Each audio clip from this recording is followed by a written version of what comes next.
আমরা শুরু করছি হচ্ছে রেজোনেন্স। রেজোনেন্সে আগের পার্টে আমি যে জিনিসগুলো আলোচনা করেছিলাম যে রেজোনেন্স ব্যাপারটা কী, এবং আমি সেখানে এক্সাম্পল নিয়েছিলাম গাধা ঘোড়ার এক্সাম্পল নিয়েছিলাম, আমি সেখানে এক্সাম্পল নিয়েছিলাম ডাইনোসর আর ড্রাগনের, এরকম কিছু এক্সাম্পল নিয়ে আমি সেটাকে এক্সপ্লেন করেছিলাম। সেই ভিডিওটা আরেকবার রেজোনেন্সের ওই পার্টটা একটুখানি রিভাইজ করবেন, ঠিক আছে? তো বিষয়টা হচ্ছে কি, যে যদি কোনো একটা মলিকিউল, আমরা রেজোনেন্স ব্যাপারটা এরকমভাবে জানি যে কোনো একটা মলিকিউলকে যদি একটা স্ট্রাকচার দিয়েই ওর সমস্ত প্রপার্টিকে এক্সপ্লেন করা না যায়, সেক্ষেত্রে যদি আমরা মাল্টিপল স্ট্রাকচারের প্রয়োজন আমাদের যদি হয়, তার মানে এরকম এরকম ব্যাপারটা হচ্ছে যে কোনো একটা মলিকুলের কিছু প্রপার্টি, মানে এ সেট অফ প্রপার্টিস আমরা এক্সপ্লেন করতে পারি, তার জন্য আমাদের একটা স্ট্রাকচার দরকার। আবার অন্য কিছু একটা সেট অফ প্রপার্টিস আমরা এক্সপ্লেন করতে চাই, সেটার জন্য আলাদা একটা স্ট্রাকচার দরকার, বা এরকম আরও মাল্টিপল স্ট্রাকচার দরকার হয়। তাহলে যদি একটা সিঙ্গেল স্ট্রাকচার দিয়ে কোনো একটা মলিকুলের সব প্রপার্টিগুলোকেই আমরা এক্সপ্লেন করতে না পারি, তাহলে আমরা সেই মলিকুলের ক্ষেত্রে রেজোনেন্স ব্যাপারটাকে দেখতে পাই, বা সেই ঘটনাটাকেই আমরা রেজোনেন্স বলি। তো আমি সেটাই প্রথমে ডেফিনেশন আকারে লিখছি যে when a molecule, when a single structure, not molecule, when a single structure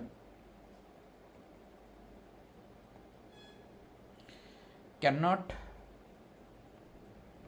explain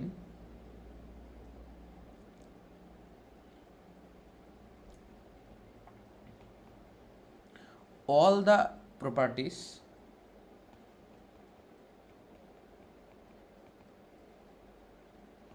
of a compound,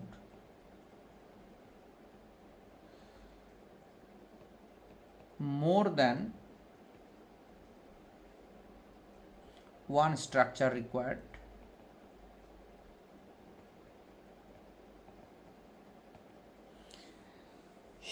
সেই কেসটাকে, সেই ফেনোমেননটাকে, then the phenomenon is known as resonance.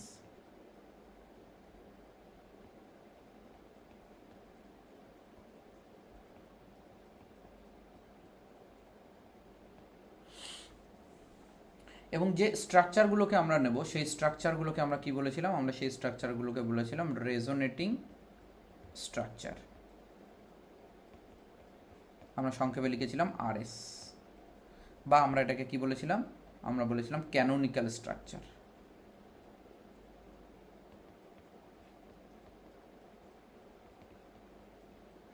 Resonating structure বা ক্যানোনিক্যাল স্ট্রাকচার। যেটা মলিকুলের রিয়েল স্ট্রাকচার ছিল, actual মলিকুলটার যেটা real structure, সেটাকে আমরা কি বলেছিলাম? সেটাকে আমরা বলেছিলাম রেজোনেন্স হাইব্রিড। তো আমরা এটাকে লিখবো কি হিসেবে? আর এইচ। রেজোনেন্স হাইব্রিড আমরা লিখবো আর এইচ, আর রেজোনেন্স আমরা লিখবো, রেজোনেটিং স্ট্রাকচার আমরা লিখবো আর এস। আর এস আমরা লিখবো রেজোনেটিং স্ট্রাকচার, আর আর এইচ যেটা, সেটা আমরা লিখবো রেজোনেন্স হাইব্রিড। তো এটা আমরা এর আগে দেখেছিলাম। তো এখানে কয়েকটা ইম্পর্টেন্ট পয়েন্ট আমরা আলোচনা করব। যে রিয়েল স্ট্রাকচারটা হবে, এইখানে যে আমরা রিয়েল স্ট্রাকচারটার কথা বলছি, এই রিয়েল স্ট্রাকচারটা হবে যে রেজোনেটিং স্ট্রাকচারগুলোর খুব কাছাকাছি একটা স্ট্রাকচার, কিন্তু কোনো রেজোনেটিং স্ট্রাকচার নয়। তাহলে রিয়েল স্ট্রাকচার হচ্ছে somewhere near the resonating structure. তাহলে রিয়েল স্ট্রাকচারটা কোথায় হবে? এটা হবে somewhere near the resonating structure. এবং এই রেজোনেটিং স্ট্রাকচারগুলো ইমাজিনারি হবে। এটাও তো আমরা আলোচনা করে নিয়েছি অলরেডি, যে রেজোনেটিং স্ট্রাকচার বা ক্যানোনিক্যাল স্ট্রাকচার যেগুলো হবে, এগুলো সবই ইমাজিনারি স্ট্রাকচার হবে। এগুলোর কোনো রিয়েল এক্সিস্টেন্স থাকবে না। এগুলো সবই, প্রত্যেকটা স্ট্রাকচারই কীরকম হবে? এগুলোর ইমাজিনারি স্ট্রাকচার হবে। ইমাজিনারি স্ট্রাকচার হবে, আনরিয়েল স্ট্রাকচার হবে, নন এক্সিস্টিং স্ট্রাকচার হবে। ডাইরেক্টলি সেগুলো রেখেছি, ইমাজিনারি স্ট্রাকচার, আনরিয়েল স্ট্রাকচার, নন এক্সিস্টিং স্ট্রাকচার।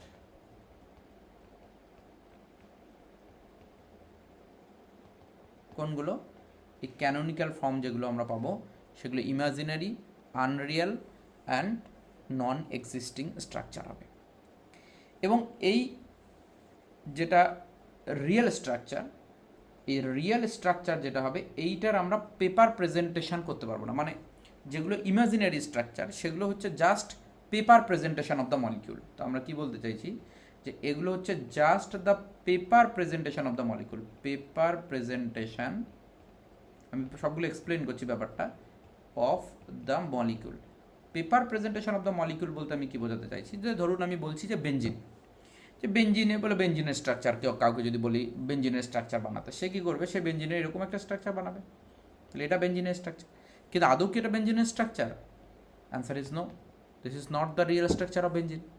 তো যেটা ক্যানোনিক্যাল স্ট্রাকচার বা রেজোনেটিং স্ট্রাকচার আমরা যেটাকে বলছি, সেইটা জাস্ট হচ্ছে কি একটা পেপার প্রেজেন্টেশন মলিকুলটা, যে আমরা খাতায় বা বইয়ে মলিকুলটাকে রিপ্রেজেন্ট করার জন্যে একটা স্ট্রাকচার বানাবো, কিন্তু সেই স্ট্রাকচারটা আদৌ সেই মলিকুলের স্ট্রাকচার নয়। এবং এই স্ট্রাকচারটা একটা কমপ্লিটলি ইমাজিনারি, আনরিয়াল এবং নন এক্সিস্টিং স্ট্রাকচার।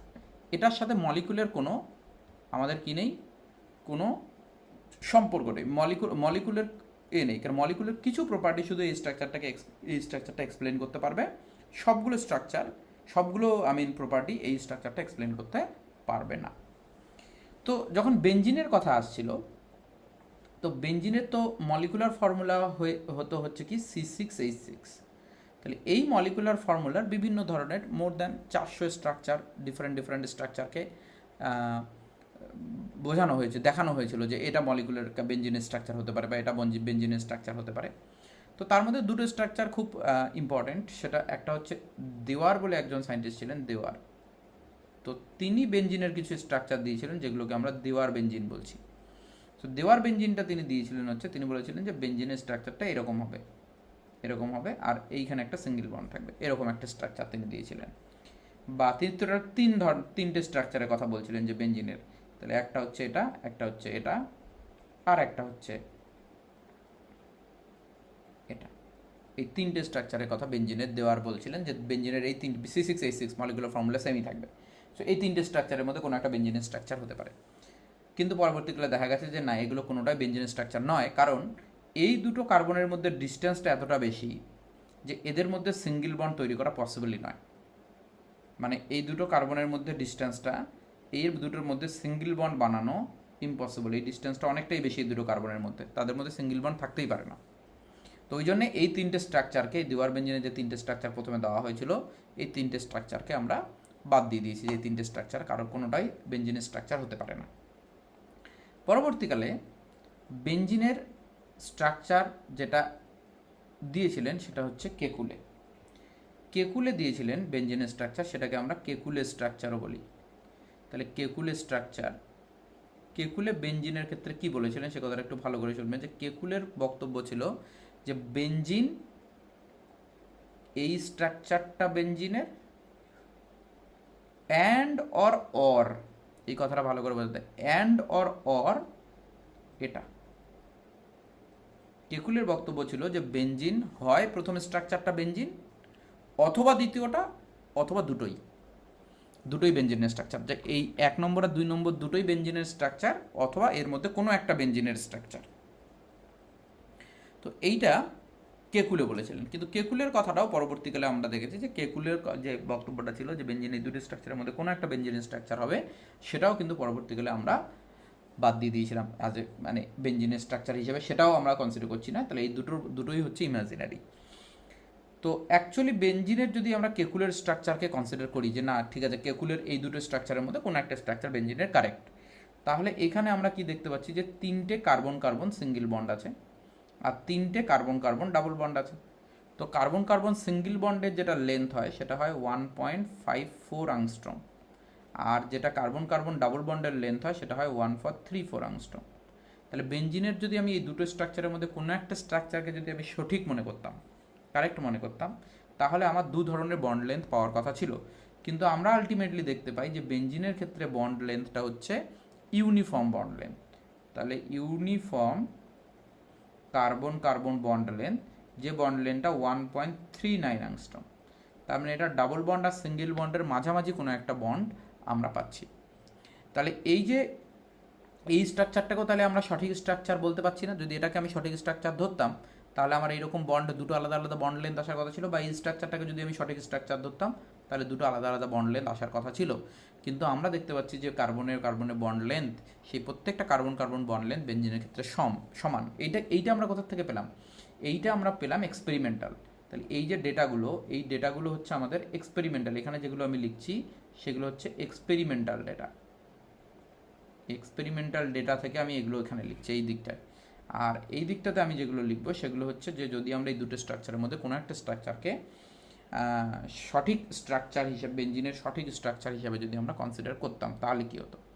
আর একটা পয়েন্ট হচ্ছে, সেকেন্ড পয়েন্ট হচ্ছে যে বেঞ্জিনের যদি আমি এই স্ট্রাকচারটাকে যদি আমরা যে কোনো একটা স্ট্রাকচারকে যদি আমরা সঠিক ধরে নিতাম, ধরে নিচ্ছি যে এটা বেঞ্জিনের সঠিক স্ট্রাকচার, তাহলে এটা বেঞ্জিনের সঠিক স্ট্রাকচার আমরা ধরে নিচ্ছি, তাহলে এর যদি আমরা কোনো ডাইব্রোমো ডেরিভেটিভ করতাম, তাহলে ডাইব্রোমো ডেরিভেটিভ করলে তাহলে এখানে একটা ব্রোমিন অ্যাড করতে পারি, এখানে একটা ব্রোমিন অ্যাড করতে পারি, এটা একটা হতে পারতো, অথবা এখানে ব্রোমিন আর এখানে ব্রোমিন, এটা একটা হতে পারতো। এই দুটো আলাদা মলিকুল হিসেবে আমাদেরকে কনসিডার করতে হতো।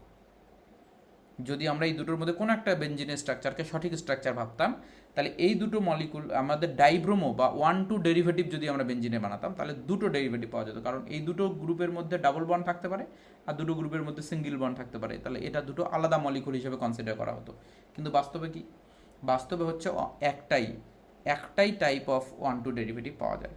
তাহলে only one type of 1,2 derivative মানে অর্থ ডেরিভেটিভ ফাউন্ড। একটাই ডেরিভেটিভ শুধুমাত্র পসিবল হয়। তাহলে এটাও বেঞ্জিনের এই কেকুলে স্ট্রাকচারগুলোকে কী করছে? ইনভ্যালিড করে দিচ্ছে। থার্ড হচ্ছে যদি আমরা এরকম বেঞ্জিনের কোনো একটা স্ট্রাকচারকে ধরে নিচ্ছি যে এই স্ট্রাকচারটাকে যদি আমরা কনসিডার করতাম যে না কারেক্ট স্ট্রাকচার অফ বেঞ্জিন, তাহলে এর যদি আমরা কোনো রকম অ্যাডিশন রিয়াকশান করতে চাইতাম, ফর এক্সাম্পল ব্রোমিন ওয়াটার দিয়ে, তাহলে আমরা জানি ডাবল বন্ড যদি থাকে কোনো একটা মলিকুলে সেক্ষেত্রে ব্রোমিন অ্যাডিশন রিয়াকশান খুব সহজেই করানো যেত ডাবল বন্ডের মধ্যে। কিন্তু বাস্তবে কি হচ্ছে? বাস্তবে এখানে কোনো রকম অ্যাডিশন রিয়াকশান হচ্ছে না। ডাইরেক্ট ব্রোমিন ওয়াটার যদি আমরা বেঞ্জিনে দিই তাহলে কোনো রকম রিয়াকশান করছে না। তো এটাও কি করছে? এটাও সাজেস্ট করছে যে বেঞ্জিনের যে এই স্ট্রাকচারটা এক্স্যাক্ট স্ট্রাকচার নয়। ঠিক আছে, এবার তো সেটাকে কিভাবে এক্সপ্লেইন করা যেতে পারে? তো এক্সপ্লেইন করার জন্য আমরা কি করছি, আমরা একটা যে কনসেপ্টের উপর বেস করছি সেটা হচ্ছে রেজোনেন্স। তো রেজোনেন্স বলছে যে বেঞ্জিনের অ্যাকচুয়াল মলিকুলটা হচ্ছে এই দুটো স্ট্রাকচারের কোনোটাও নয়, এবং এই দুটো স্ট্রাকচারই আমরা ইমাজিনিং করছি যে এরকম হতে পারে, কিন্তু এদের মধ্যে কোনোটাই বেঞ্জিনের অরিজিনাল স্ট্রাকচার নয়। বেঞ্জিনের অরিজিনাল স্ট্রাকচারটা কমপ্লিটলি আলাদা, যেটা আমাদেরকে এক্সপেরিমেন্ট করেই বের করতে হবে স্ট্রাকচার, এবং সেই স্ট্রাকচারটার পেপার রিপ্রেজেন্টেশন সেই অর্থে পসিবল নয়। সেই অর্থে পেপার রিপ্রেজেন্টেশন আমরা লিখি যদিও, কিন্তু যদি পেপার এটা কোনো মলিকুলার স্ট্রাকচার হতে পারে না। আমি বলছি যে এটা একটা মলিকুলার স্ট্রাকচার হতে পারে, কারণ আমরা এখানে বন্ড দেখাচ্ছি। সিঙ্গেল বন্ডকে দেখানোর জন্য আমরা ড্যাশ ইউজ করি, ডাবল বন্ডকে দেখানোর জন্য আমরা এইভাবে লিখি। আর বেঞ্জিনের এই স্ট্রাকচারটাকে দেখানোর জন্য আমি আর একটা এই দুটো স্ট্রাকচারকে আমি আঁকতে পারছি খাতায়, কিন্তু বেঞ্জিনের যেটা রিয়েল স্ট্রাকচার সেটাকে আমরা জেনারেলি এভাবে রিপ্রেজেন্ট করি, কিন্তু এটা তো কোনো বন্ডকে রিপ্রেজেন্ট করতে পারছে না, এটা কোনো বন্ডকে রিপ্রেজেন্ট করতে পারছে না। তো এইটা পেপার রিপ্রেজেন্টেশন জাস্ট মলিকুলটার, কিন্তু অ্যাকচুয়াল মলিকুলটা কেমন সেটা আমরা বলতে পারছি না। তো এই কনসেপ্টটাকে আর একটুখানি আমরা ডিটেলসে একটুখানি জানি। যে প্রথমে আমরা জানবো যে কোনো মলিকুলের মধ্যে যে এটাকে রেজোনেন্স দিয়ে একমাত্র এক্সপ্লেন করা যেতে পারে। তো কোনো একটা মলিকুলের রেজোনেন্স ব্যাপারটা থাকতে গেলে কী কী কন্ডিশন তাকে ফুলফিল করতে হবে সেই জিনিসটা প্রথমে আমরা একটুখানি দেখে নিই। তো ফার্স্ট পয়েন্ট হচ্ছে কন্ডিশনস ফর রেজোনেন্স। তারপরে আমরা আবার বিষয়টাতে ব্যাক করছি। Conditions for resonance. রেজোনেন্সের কন্ডিশন হচ্ছে, প্রথম কন্ডিশনই হচ্ছে যে মলিকুলটাকে বা সিস্টেমটাকে প্লানার হতে হবে। তাহলে system must be planar or nearly planar. তাহলে system must be planar or nearly planar. Nearly প্লানারও আমরা এর আগে দেখেছি। তাহলে কোনো মলিকুলের মধ্যে যে পার্টটাতে রেজোনেন্স হচ্ছে সেই পার্টটাকে প্লানার হতে হবে। তার মানে আমি এখানে লিখছি যে সিস্টেমের সেই পার্টটাকে প্লানার হতে হবে which part participating in resonance, which part participating in resonance.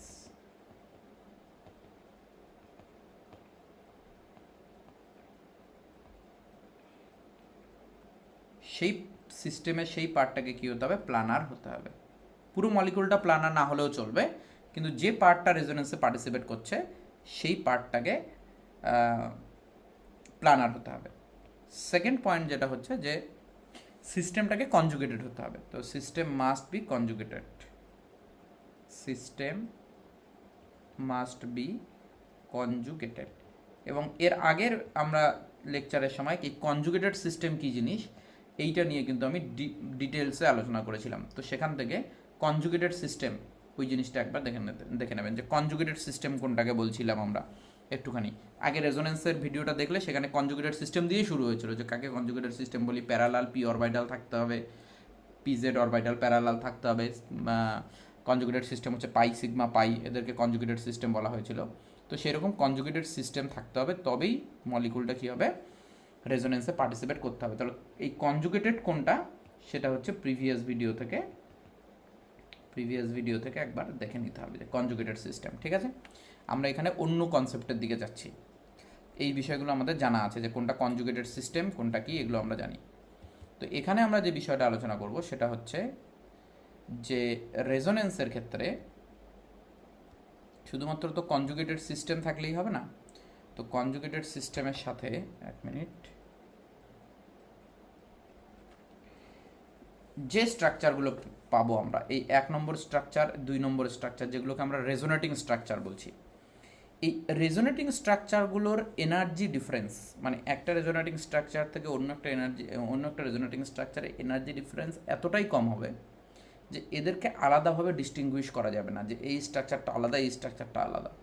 এই জন্যে এরা নিজেদের আইডেন্টিটি লুজ করে দেবে। মানে এদেরকে আমরা এরকমভাবে ব্যাপারটা ভাবতে পারি যে ধরুন একটা ফ্যানের মধ্যে 3টে ব্লেড থাকে। তো ফ্যানটা যখন দাঁড়িয়ে থাকে তখন আমরা 3টে ব্লেড দেখি আর 3টে নন ব্লেড জায়গা দেখি, তাই না? তাহলে যেখানে ব্লেড আছে আর যেখানে ব্লেড নেই, এই দুটো জায়গা আর যখন ফ্যানটা দাঁড়িয়ে থাকে তখন আমরা আলাদাভাবে চিনতে পারি। কিন্তু যখন ফ্যানটা ঘুরতে থাকে তখন কোথায় ব্লেড আছে আর কোথায় ব্লেড নেই কেন বুঝতে পারি না? কারণ তাদের পজিশন কন্টিনিউয়ালি চেঞ্জ হচ্ছে। তাহলে যেখানে ব্লেডটা ছিল পরের সেকেন্ডেই নন ব্লেড পজিশনে এসে চলে যাচ্ছে। তো ওদের মধ্যে পজিশনের যে ডিফারেন্সটা সেটা খুবই কম হয়ে যাচ্ছে। ঠিক একই রকমভাবে যখন দুটো রেজোনেটিং স্ট্রাকচারের মধ্যে এনার্জি ডিফারেন্স খুবই কম হয়ে যাবে, তখন তাদেরকে আলাদাভাবে ডিস্টিংগুইশ করাই যাবে না। ওই জন্য তাদের তাদের এক্সিস্টেন্সই হারিয়ে যাবে যখন আমরা মলিকুলের মধ্যে এনার্জি ডিফারেন্সটা খুব কম দেখব। তো থার্ড পয়েন্টটা হচ্ছে এখানে সবচেয়ে ইম্পর্টেন্ট, যে কী বলতে চাইছে, যে যখন দুটো রেজোনেটিং স্ট্রাকচার আমরা দেখব তাদের মধ্যে খুবই স্মল হতে হবে, এতটাই স্মল হতে হবে যেন তাদের আইডেন্টিটি তারা লুজ করে দেয়। তো এনার্জি ডিফারেন্স, পরের পয়েন্টটা আমি লিখছি, energy difference between resonating structures must be very small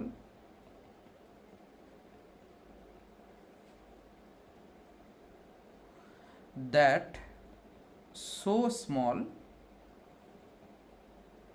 that they lose their identity.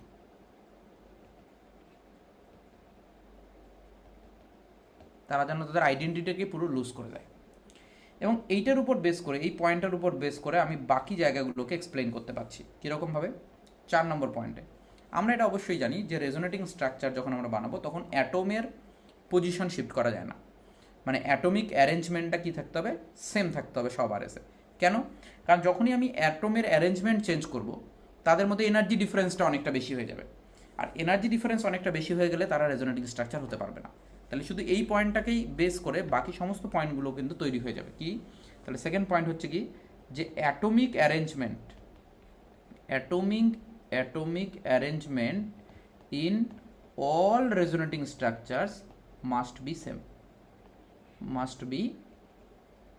all resonating structures must be same। তার মানে এটাতে আমরা বলেছিলাম যে অ্যাটম শিফটিং নট অ্যালাউড। এটাকে আমরা কীরকম বলেছিলাম? যে atom shifting not allowed in resonance. তাহলে কোনো একটা রেজোনেন্সের ক্ষেত্রে আমরা অ্যাটমের পজিশন চেঞ্জ করতে পারবো না। স্ট্রাকচার যেগুলো বানাবো রেজোনেটিং স্ট্রাকচার, প্রত্যেকের অ্যাটমের পজিশনগুলো সেম থাকতে হবে। কেন? কারণ যখনই অ্যাটমের পজিশন চেঞ্জ করবো বন্ডিং চেঞ্জ হয়ে যাবে, বন্ডিং চেঞ্জ হলে তাদের এনার্জি চেঞ্জ হয়ে যাবে, আর এনার্জি চেঞ্জ হলে তারা রেজোনেটিং স্ট্রাকচার হতে পারবে না। তাদের মধ্যে খুব কম ডিফারেন্স থাকতে হবে এনার্জির। এবং ওই পয়েন্টটার উপর বেস করেই আমি 5 নম্বর পয়েন্টটাকেও বলতে পারবো যে total number of unpaired electron must be same. এটা আমরা বলেছিলাম যে total number of unpaired electrons must be same in all resonating structures। তাহলে একটা জিনিস আমরা যদি ভেবে দেখি যে যদি আমরা আনপেয়ার্ড ইলেকট্রন বেশি করি, আমি একটা এক্সাম্পল দিয়ে সেটাকে বোঝানোর চেষ্টা করছি। যে ধরুন এরকম একটা আমি ডাবল বন্ড CH আর এখানে আমি নিলাম CH2, এখানে আনপেয়ার্ড ইলেকট্রন একটা। এবার আমি কী করলাম, এই বন্ডটাকে ব্রেক করলাম, বন্ডটাকে ব্রেক করে আমি এইখানে আনপেয়ার্ড ইলেকট্রন বানালাম। তাহলে আমার এখন আনপেয়ার্ড ইলেকট্রন কটা হলো? 3টে। কিন্তু এই দুটোকে আমরা রেজোনেটিং স্ট্রাকচার বলতে পারবো না। কেন? কারণ এই যে বন্ডটাকে ভেঙে আনপেয়ার্ড করার জন্য আমাকে এখানে এনার্জি সাপ্লাই দিতে হবে। তার মানে এই স্ট্রাকচারটা আর এই স্ট্রাকচারটার মধ্যে এনার্জি ডিফারেন্স অনেক বেশি হয়ে যাবে। এনার্জি ডিফারেন্স যদি অনেক বেশি হয়ে যায় তাহলে তারা রেজোনেটিং স্ট্রাকচার হিসেবে কাজ করতে পারবে না। বা এখানেও আমি একটা এক্সাম্পল দিতে পারি, যে ধরুন CH3C ডাবল বন্ডেড ও CH3, এই মলিকুলটা, আর কেউ যদি বলে যে না এই মলিকুলটা হচ্ছে রেজোনেটিং স্ট্রাকচার, সেটাও কি হবে? ভুল হবে। কেন? কারণ এইখানে যদি আমরা এই দুটো স্ট্রাকচারের মধ্যে দেখি তাহলে এখান থেকে একটা হাইড্রোজেন অ্যাটমকে এখানে ট্রান্সফার করা হয়েছে। তাহলে এই বন্ডটা এবার কার্বন অক্সিজেন বন্ডটা সিঙ্গেল বন্ড, আগে এটা ডাবল বন্ড ছিল, তাহলে বন্ড এনার্জির মধ্যে অনেকটা ডিফারেন্স হয়ে যাবে। তাহলে এই স্ট্রাকচারটা আর এই স্ট্রাকচারটার মধ্যেই ডিফারেন্স অনেকটা বেশি হয়ে যাবে। আর ডিফারেন্স এনার্জি যদি ডিফারেন্স বেশি হয় তাহলে সেটা রেজোনেটিং স্ট্রাকচার হিসেবে কনসিডার করা যাবে না। তাহলে আশা করছি এই জিনিসগুলো বুঝতে কোনো অসুবিধা নেই, এই দুটো পয়েন্ট বুঝতে। ঠিক আছে? কিন্তু কি করা যেতে পারে এটা যে রেজোনেটিং স্ট্রাকচার যখন আমি একটা স্ট্রাকচার থেকে অন্য স্ট্রাকচার বানাবো তখন আমাদের কি করতে হবে, যে নাম্বার অফ আনপেয়ার্ড ইলেকট্রন তো ওটা হলো সেম, তো লোন পেয়ারটাকে আমি বন্ড পেয়ারে কনভার্ট করতে পারি বা বন্ড পেয়ারটাকে আমি লোন পেয়ারে কনভার্ট করতে পারি। তো এটা করা যেতে পারে। সো এটা আমি লিখছি যে lone pair can be converted to bond pairs and vice versa. আমরা বন্ড পেয়ারকেও লোন পেয়ার করতে পারি, লোন পেয়ারকে বন্ড পেয়ার করতে পারি। এই কাজটা করা যেতে পারে রেজোনেন্সের ক্ষেত্রে। ঠিক আছে? রেজোনেটিং স্ট্রাকচারগুলো সবগুলো ইমাজিনারি, কিন্তু রিয়েল স্ট্রাকচারটাকে আমরা কীভাবে বানাবো? তো বলছে যে রিয়েল স্ট্রাকচার যেটা, সেইটা আমরা তৈরি করব by contribution of all the resonating structure. মানে এটা আমি এবার একটুখানি এক্সপ্লেন করার চেষ্টা করি ব্যাপারটা কীরকম। যে ধরুন আমরা বেঞ্জিনের স্ট্রাকচারটাকে নিচ্ছি, তো বেঞ্জিনের যে রেজোনেটিং স্ট্রাকচার আছে সেটা হচ্ছে যে এখানে প্রত্যেকটার ক্ষেত্রে একটা করে পি অরবিটাল আছে। আমি আর একটা বানাচ্ছি এখানে পাশেই।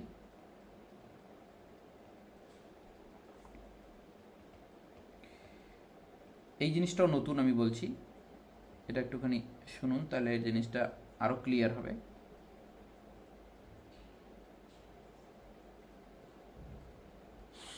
এই যে পি অরবিটালগুলো এরা এরকম প্যারালালি আছে, তাই না? প্যারালালি আছে। তো ধরুন আমার এই পি অরবিটালের সাথে বন্ড তৈরি করতে চায়, তাহলে এই দুটো পি অরবিটাল ধরে নিচ্ছি যে বন্ড তৈরি করতে চায়, তারা পাই বন্ড তৈরি করতে চায়। তাহলে এদেরকে কী করতে হবে, কিছুটা হলেও এরকম ঝুঁকে গিয়ে পাই বন্ড করতে হবে। মানে ওভারল্যাপিংটা বেটার করার জন্য এই পি অরবিটালটা আর এই পি অরবিটালটা একদম স্ট্রেট থাকবে না, তারা কী করবে, একটুখানি এরকম ঝুঁকে যাবে, দুদিক থেকেই এরকম করে একটু ঝুঁকে গিয়ে পাই বন্ড বানাবে। ঠিক আছে? তাহলে এরকম করে পি অরবিটালটা একদম পুরো এরকম থাকবে না, তাহলে এরকম একটু ঝুঁকে যাবে। তাহলে এই ঝুঁকে যাওয়ার জন্য কী হবে, এর মধ্যে একটা স্ট্রেস চলে আসবে। তাহলে এটার সাথে স্ট্রেট ছিল, তো প্রথমে এরকম স্ট্রেট ছিল, তাহলে এরকম করে ঝুঁকে গিয়ে যখন এরা একটার সাথে ওভারল্যাপিং করবে তখন এর মধ্যে একটা স্ট্রেস চলে আসবে। তাহলে এই অরবিটালটা, কোন অরবিটালটার মধ্যে এই যে এইখানে যে অরবিটালটা আছে আর এইখানে যে অরবিটালটা আছে, এটা কী করছে, একটুখানি এরকম করে ঝুঁকে গিয়ে এর সাথে বন্ড তৈরি করার চেষ্টা করবে এরকম করে। তাহলে কী হবে, এদের মধ্যে একটা স্ট্রেস তৈরি হবে। তাহলে এই স্ট্রেসটাকেও রিলিফ করার দরকার হবে। তাহলে যখন আমার কাছে এরকম একটা স্ট্রেস এইদিকে বেন্ড করার জন্য স্ট্রেস হচ্ছে, তখন এটাকে রিলিফ করার জন্য আমাকে কী করতে হবে, উল্টো দিকে বেন্ড করতে হবে। তাহলে উল্টো দিকে বেন্ড করলে তখন আমার সেই স্ট্রেসটা বেটার রিলিজ হবে। তো তো এখানে কি হচ্ছে, এই অরবিটালটার মধ্যে একটা স্ট্রেস আছে, এই অরবিটালটা যখন এর সাথে বন্ড তৈরি করছে তখন একটা স্ট্রেস তৈরি হচ্ছে, এর সাথে যখন এ বন্ড তৈরি করছে তখন স্ট্রেস তৈরি হচ্ছে, এর সঙ্গে যখন এ বন্ড তৈরি করছে তখন স্ট্রেস তৈরি হচ্ছে। এই স্ট্রেসটাকে রিলিজ করার জন্যে তাহলে প্রথমে যে অরবিটালটা এই দিকে ঝুঁকেছিল, এ তখন উল্টো দিকে ঝুঁকবে, উল্টো দিকে ঝোঁকার চেষ্টা করবে, আর উল্টো দিকে ঝোঁকার পরেও সে বন্ড তৈরি করতে পারছে, এর উল্টো দিকে ঝুঁকেও সে বন্ড তৈরি করতে পারছে। তাহলে এইরকম এদের মধ্যে এমন একটা তৈরি হবে যে এ কন্টিনিউয়াসলি এইদিকে আর এইদিকে করতে থাকবে, এই অরবিটালটা কন্টিনিউয়াসলি। তাহলে একবার এইদিকে ঝুঁকবে এর সাথে বন্ড করবে, একবার উল্টো দিকে ঝুঁকবে ওর সাথে বন্ড করবে। স্ট্রেস এই দিকে যখন ঝুঁকবে তখন এখানে স্ট্রেস তৈরি হবে, তখন উল্টো দিকে আসবে স্ট্রেস রিলিজ করার জন্য, এই দিকে যেই আসবে সেই স্ট্রেস তৈরি হবে, আবার উল্টো দিকে যাওয়ার চেষ্টা করবে। তো এইভাবে করতে করতে এই দুটো স্ট্রাকচারই কোনোটাই তার এক্সিস্টেন্সই রাখবে না, পুরোপুরি তারা তাদের এক্সিস্টেন্সটাকে লুজ করে দেবে, এবং আলটিমেটলি যে স্ট্রাকচারটা বেঞ্জিনের জন্য এসে দাঁড়াবে সেটা হচ্ছে যে এর উপরে এইখানে একটা ইলেকট্রনের এরকম একটা ক্লাউড তৈরি হয়ে যাবে, এর উপরে একটা ইলেকট্রনের ক্লাউড তৈরি হয়ে যাবে যেটা ওভারঅল, আর এর নিচেও একটা এরকম ইলেকট্রনের ক্লাউড তৈরি হয়ে যাবে।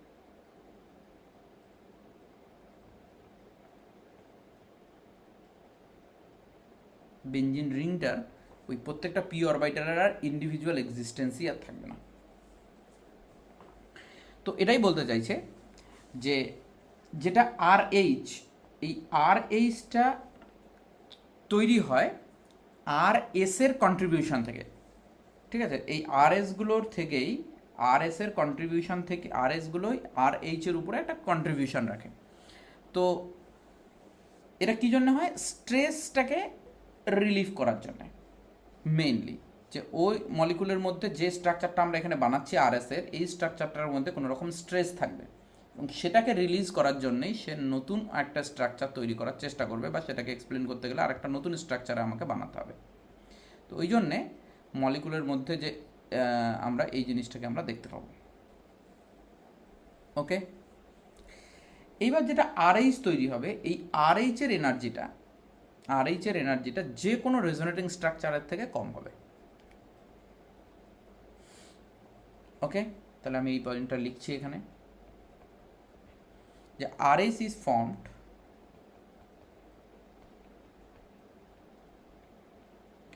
by the contribution of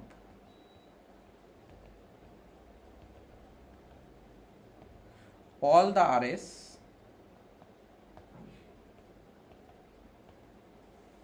and is more stable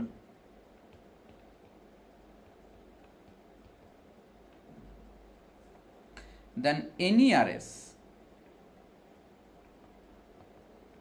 as stress has been released.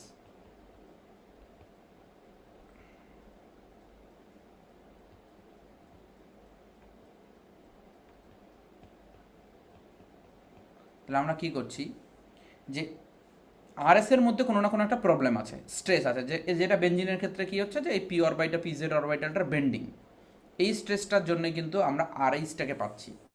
এই আরএইচটা আর আরএস এর মধ্যে আরএইচ মোর স্টেবল হবে দেন এনি আদার আরএস, যে কোনো আরএসকে আমরা তুলে নিই তার থেকে মোর স্টেবল হবে। তো এই ফেনোমেননটাকে তো আমরা রেজোনেন্স বলছি। এবার এইখানে একটা টার্ম আসবে যেটাকে আমরা বলছি যে রেজোনেন্স এনার্জি।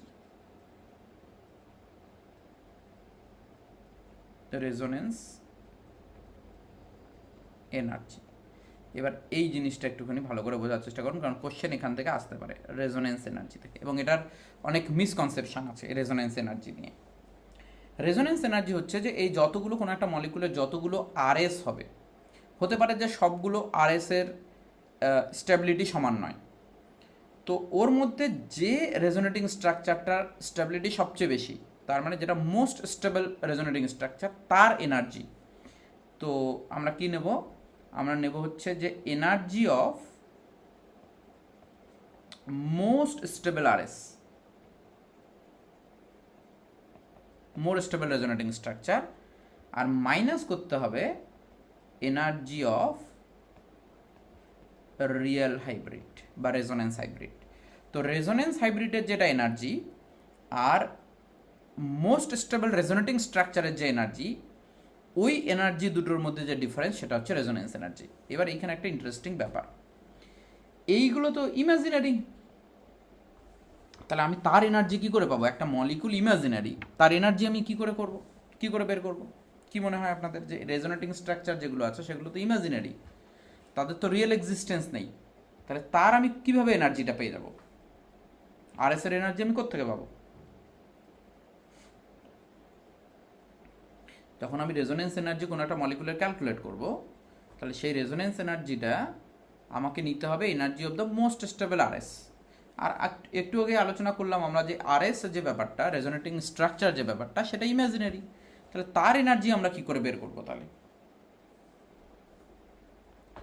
তো এটার অ্যান্সার হচ্ছে যে আর এস এর যে পেপার রিপ্রেজেন্টেশন আছে, যেটা আমরা খাতায় লিখছি মলিকুলটা, সেই মলিকুলটার থিওরিটিক্যাল এনার্জি আমাদেরকে নিতে হবে, থিওরিটিক্যাল এনার্জি নিতে হবে। তার মানে থিওরিটিক্যাল এনার্জি মানে কি? যে একটা মলিকুল আমি লিখলাম, তার যতগুলো বন্ড এনার্জি আছে, সাম অফ বন্ড এনার্জিস আমাদের নিতে হবে।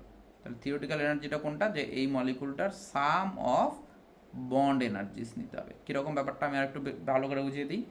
যে ধরুন একটা বেঞ্জিন আমি নিলাম, তাহলে এটা আমি যখন স্ট্রাকচার বানালাম বেঞ্জিনের, এইটা তো বেঞ্জিনের রিয়েল স্ট্রাকচার না, এটা বেঞ্জিনের একটা রেজোনেটিং স্ট্রাকচার, এটা paper representation of benzene. Benzene originally তো এরকম না, বেঞ্জিন অরিজিনালি কীরকম আমরা জানি না, এটাকে আমরা জাস্ট বেঞ্জিনটাকে রিপ্রেজেন্ট করার জন্য আমরা এই স্ট্রাকচারটাকে খাতায় ড্র করছি।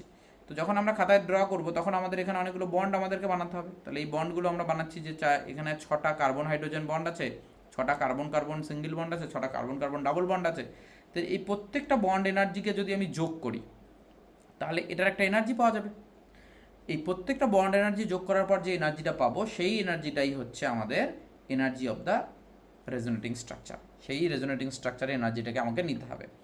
আর এনার্জি অফ আরএইচের তো কোনো পেপার রিপ্রেজেন্টেশন হয় না, আরএইচকে তো আমি খাতায় লিখতে পারছি না। আরএইচের মধ্যে বন্ডগুলো কীরকম করে পার্শিয়াল বন্ড তৈরি করে আছে, কেউ কোথাও লোন পেয়ার শিফট করিয়ে আছে, সেটা তো আমি জানি না। তো আরএইচের যেটা এনার্জি হবে সেটা আমাদেরকে এক্সপেরিমেন্ট করেই বের করতে হবে। তাহলে এটা একটা এক্সপেরিমেন্টাল এনার্জি, এক্সপেরিমেন্টাল এনার্জি, কোনো একটা এক্সপেরিমেন্ট করে আমাকে এই এনার্জিটা বের করতে হবে। কারণ এখানে আমার বন্ড পারফেক্ট কোনো এরকম বন্ড নেই, আমাদের পার্শিয়াল বন্ড আছে, তার পার্শিয়াল বন্ডের এনার্জি তো আমি জানি না। তো পার্শিয়াল বন্ডের এনার্জি আমি তো ক্যালকুলেট করতে পারবো না, তাহলে টোটাল এনার্জি মলিকুলটার কীভাবে আমি ক্যালকুলেট করবো আরএইচের? তো সেইটা এক্সপেরিমেন্ট করে বের করা হবে। এবং সবসময় দেখা গেছে যে যেটা আরএইচের এনার্জি হবে সেটা রেজোনেটিং স্ট্রাকচার যেগুলো হবে তার থেকে আরএইচের এনার্জি কম হয়। তো ওভারঅল রেজোনেন্স এনার্জিটাকে আমরা পজিটিভ হিসাবেই পাবো। তো এটাকে আরও একটুখানি বেটার আমরা আলোচনা করছি। এই রেজোনেন্স এনার্জির কনসেপ্টটা যদি ক্লিয়ার হয় তাহলে অনেক কিছু জিনিসই ক্লিয়ার হবে।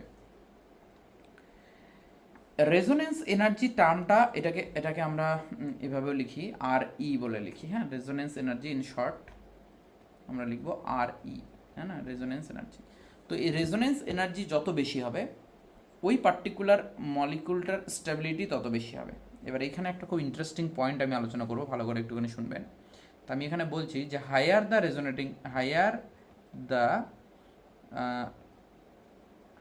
Resonance energy, greater will be the stability, greater will be the stability of the species, stability of the species। এবার আমার কোশ্চেন হচ্ছে এখানে যে রেজোনেন্স এনার্জি যদি বেশি হয়, মলিকুলের স্টেবিলিটি বেশি হয়, কার তুলনায়? যদি আমি বলি যে বেঞ্জিনের resonance energy 36 kilo calorie per mole, তো benzene 36 kilo calorie more stable, কার তুলনায় মোর স্টেবল বেঞ্জিন? এটাতে আমরা এই পয়েন্টটাতে আমরা কি বললাম যে হাই রেজোনেন্স এনার্জি কোনো মলিকুলের মধ্যে যত বেশি হবে সেই মলিকুলটা তত বেশি স্টেবল হবে। তো সেই মলিকুলটা কার তুলনায় বেশি স্টেবল হবে? স্টেবল বেশি বা কম সেটা তো সবসময় তুলনামূলক, কার তুলনায় বেশি স্টেবল হবে? এটা কি অ্যান্সার হবে? কোনো একটা মলিকুলের রেজোনেন্স এনার্জি বেশি, তার মানে সেই মলিকুলের স্টেবিলিটি বেশি, কার তুলনায় সেই মলিকুলটার স্টেবিলিটি বেশি? কি হবে স্বস্তিক স্যার?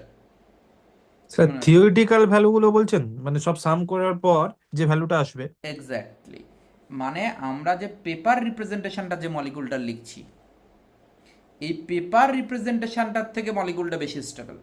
মানে সাম করার পরে এখানে যে আমরা সাম করছি এদের যে বন্ড এনার্জিগুলো, এই বন্ড এনার্জি সাম করার পরে যে এনার্জিটা আমরা পাবো সেই এনার্জিটার তুলনায় বেশি স্টেবল। তার মানে সে নিজের থেকেই বেশি স্টেবল, মানে নিজেরই রেজোনেটিং স্ট্রাকচারের থেকে বেশি স্টেবল। এইখানে যখন আমরা স্টেবিলিটি কম্পেয়ার করবো তখন অন্য মলিকুলের থেকে স্টেবিলিটি কম্পেয়ার করবো না। তো এই জিনিসটা আমাদেরকে খুব ভালোভাবে খেয়াল রাখতে হবে যে রেজোনেন্স এনার্জিটাকে যখন আমরা কম্পেয়ার করব, যে রেজোনেন্স এনার্জি বেশি মানে স্টেবিলিটি বেশি, সে কি অন্য মলিকুলের তুলনায় স্টেবিলিটি বেশি? না না না, অন্য মলিকুলের তুলনায় স্টেবিলিটি বেশি না। ও নিজের যে রেজোনেটিং স্ট্রাকচার, নিজের যে পেপার রিপ্রেজেন্টেশন, সে নিজের পেপার রিপ্রেজেন্টেশনের থেকে বেশি স্টেবল। তার মানে বেঞ্জিনের আমি যদি এই স্ট্রাকচারটা থেকে এই স্ট্রাকচারটা বেঞ্জিনের বানাই, এটার থেকে রিয়েল যে বেঞ্জিন, সেই রিয়েল বেঞ্জিন বেশি স্টেবল।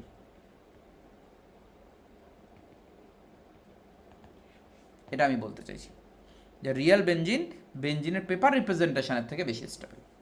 তো রেজোনেন্স এনার্জিটা এটাই রিপ্রেজেন্ট করে। আরও একটু ক্লিয়ার করা যাক ব্যাপারটাকে, আরও একটু কনসেপ্টটাকে আরও একটুখানি ডিটেলসে যাওয়া যাক এই জায়গাতে। তো সেটা বোঝার জন্য আমরা আরেকটা জায়গা দেখছি। দেখুন, ধরা যাক যে আমরা একটা সাইক্লোহেক্সিন নিলাম, তাহলে এখানে একটা ডাবল বন্ড আছে। এই ডাবল বন্ডে আমরা যদি এর একটা হাইড্রোজেনেশন রিয়েকশন করি, তাহলে হাইড্রোজেন নিতে হবে আমাদেরকে। তাহলে এখানে আমরা হাইড্রোজেন নেব এক্সেস পরিমাণে, এক্সেস হাইড্রোজেন নেব। আর আমরা জানি এখানে নিকেল, প্লাটিনাম বা প্যালাডিয়াম ক্যাটালিস্ট নিতে হয়, তো আমরা নিকেল ক্যাটালিস্ট নিলাম। তো এই রিয়েকশনটা হচ্ছে হাইড্রোজেনেশন। তো এটা ডাবল বন্ডটা কী হয়ে যাবে? সিঙ্গেল বন্ড হয়ে যাবে। তো ডাবল বন্ডটা সিঙ্গেল বন্ড হয়ে যাবে। তো এক্ষেত্রে এটা একটা এক্সোথার্মিক রিয়েকশন, তাহলে হিট রিলিজ হবে। তো এখানে হয়ে যাবে, এখানে 29 কিলো ক্যালোরি পার মোল এনার্জি রিলিজ হয়। তো আমরা এখান থেকে বলতে পারি যে আমাদের যেটা সাইক্লোহেক্সেন, সেটা সাইক্লোহেক্সিনের থেকে 29 কিলো ক্যালোরি বেশি স্টেবল। আমরা এর আগের দিন আলোচনা করেছিলাম না এরকম, যে পোটেনশিয়াল এনার্জি ডায়াগ্রাম এক্সোথার্মিক রিয়েকশনের ক্ষেত্রে এটা রিয়েক্ট্যান্ট, এটা প্রোডাক্ট। তাহলে এরকম যদি এক্সোথার্মিক হয় তাহলে প্রোডাক্ট মোর স্টেবল হয় রিয়েক্ট্যান্টের থেকে এক্সোথার্মিক হলে। তার মানে কি হচ্ছে যে আমাদের সাইক্লোহেক্সিনের থেকে 29 কিলো ক্যালোরি পার মোল মোর স্টেবল। ঠিক আছে, এটা নিয়ে কোনো ডাউট নেই। এবার আমি কি করছি, আমি এখানে একটা দুটো ডাবল বন্ড দিচ্ছি। তাহলে যখন দুটো ডাবল বন্ড দেব তখন একই রিয়াকশান করা হচ্ছে, হাইড্রোজেন এক্সেস পরিমাণে নেওয়া হচ্ছে ইন প্রেজেন্স অফ নিকেল। তা এটাও তো কী করবে, সেম প্রোডাক্টই তৈরি করবে সাইক্লোহেক্সেন। তাহলে আগের বার একটা ডাবল বন্ডকে রিডিউস করার জন্য 29 কিলো ক্যালোরি পার মোল এনার্জি রিলিজ হয়েছিল। তাহলে আমি যদি দুটো ডাবল বন্ডকে রিডিউস করি তাহলে এটা রিলিজ করবে 58 ডাবল অফ, মানে 2 গুণ, 2 ইন্টু 29, তার মানে 58 কিলো ক্যালোরি পার মোল এনার্জি কী করবে, এটা 58 কিলো ক্যালোরি পার মোল এনার্জি রিলিজ করবে। এই মলিকুলটার ক্ষেত্রেও দুটো ডাবল বন্ড আছে। এইটাকে যখন আমরা এক্স্যাক্টলি সেমভাবে, মানে হাইড্রোজেন এক্সেস নিয়ে নিকেলের প্রেজেন্সে যখন রিডিউস করছি, তাহলে এটাও সাইক্লোহেক্সেন তৈরি করছে। কিন্তু দেখা যাচ্ছে যে এই ক্ষেত্রে মলিকুলটা যেটা এনার্জি তো সেম রিলিজ করার কথা, 58 কিলো ক্যালোরি পার মোল এনার্জি রিলিজ করার কথা ছিল, কিন্তু এটা কি করছে 55.5 কিলো ক্যালোরি এনার্জি রিলিজ করছে। তার মানে কিছুটা এনার্জি কম রিলিজ করছে। এটা নিয়ে আমরা আর একটুখানি ডিটেলসে আসছি, কম রিলিজ করছে। ঠিক এইখানে যদি আমরা বেঞ্জিনকে নিতাম, তাহলে বেঞ্জিনের 3টে ডাবল বন্ড আছে, তাহলে সেম রিয়াকশান করছি আমরা হাইড্রোজেন এক্সেস নিয়ে নিকেলের প্রেজেন্সে, এটাও সাইক্লোহেক্সেন তৈরি করছে। তাহলে এটাতে এনার্জি রিলিজ হওয়ার কথা ছিল কত? ইডি রিলিজ হওয়ার কথা ছিল 29 ইন্টু 3, তাহলে রিলিজ হওয়ার কথা ছিল আমাদের 87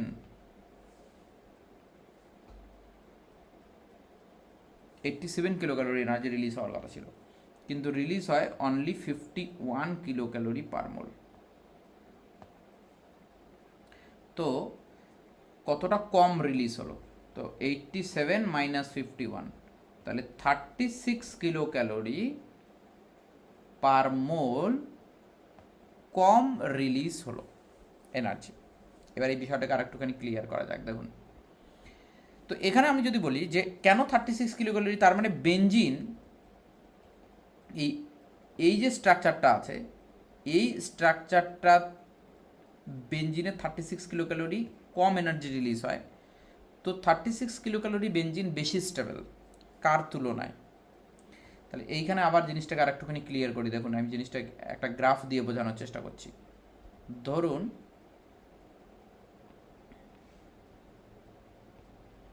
আমাদের এইখানে আছে রিঅ্যাক্ট্যান্ট আর এখানে আছে প্রোডাক্ট।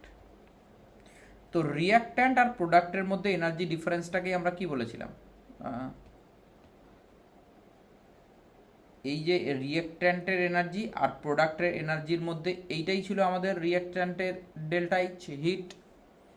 তো রিঅ্যাক্ট্যান্টটা যদি কোনো কারণে স্টেবল হয়ে যায়, তার মানে রিঅ্যাক্ট্যান্টের এনার্জি যদি কোনো কারণে কমে যায়, তাহলে আমাদের ডেল্টা এইচটা কী হবে? কমে যাবে।